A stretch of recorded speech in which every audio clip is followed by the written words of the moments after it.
মাধ্যমিক বিদ্যালয়ত আজি শ্ৰী শ্ৰী কৃষ্ণৰ জন্মাষ্টমী ভাগ উলহ মালহে উদযাপন কৰা হৈছে। দুষ্কৃতিৰ প্ৰতীক কংসক নিধন কৰি সংস্কৃতিৰ প্ৰতীকস্বৰূপ কৃষ্ণৰ আজি জন্মতিথি। ছাত্ৰ ছাত্ৰীসকলৰ মাজত আধ্যাত্মিক চেতনা বিকাশ আৰু আমাৰ যি সত্ৰীয়া সংস্কৃতি আছে, আমাৰ কেইবাটা দলেও আজি অংশগ্ৰহণ কৰিছে। আমাৰ যি জাতীয় সাজ পোছাক পৰিধান কৰি আমাৰ ধুনীয়াকৈ এটা আজি শোভাযাত্ৰা সম্পূৰ্ণ হৈ পৰিছে।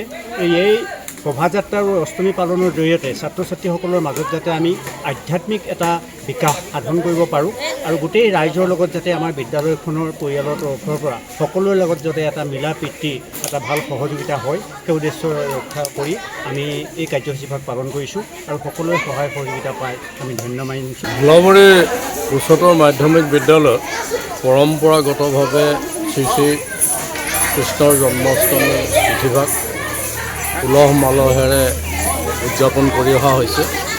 আজি আমি এই বৰ্ষত এটি বৰ্ণাঢ্য শোভাযাত্ৰা নতুন সংযোজন কৰিছোঁ।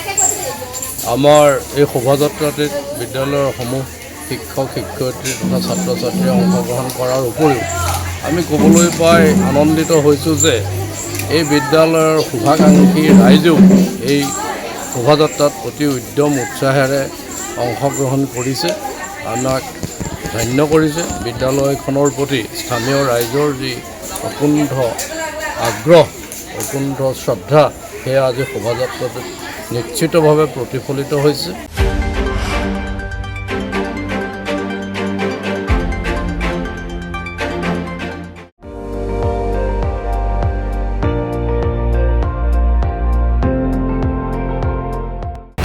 আপুনি চাই আছে ND24, সৰ্বশ্ৰেষ্ঠ নহয় সৰ্বোত্তমৰ দৌৰত।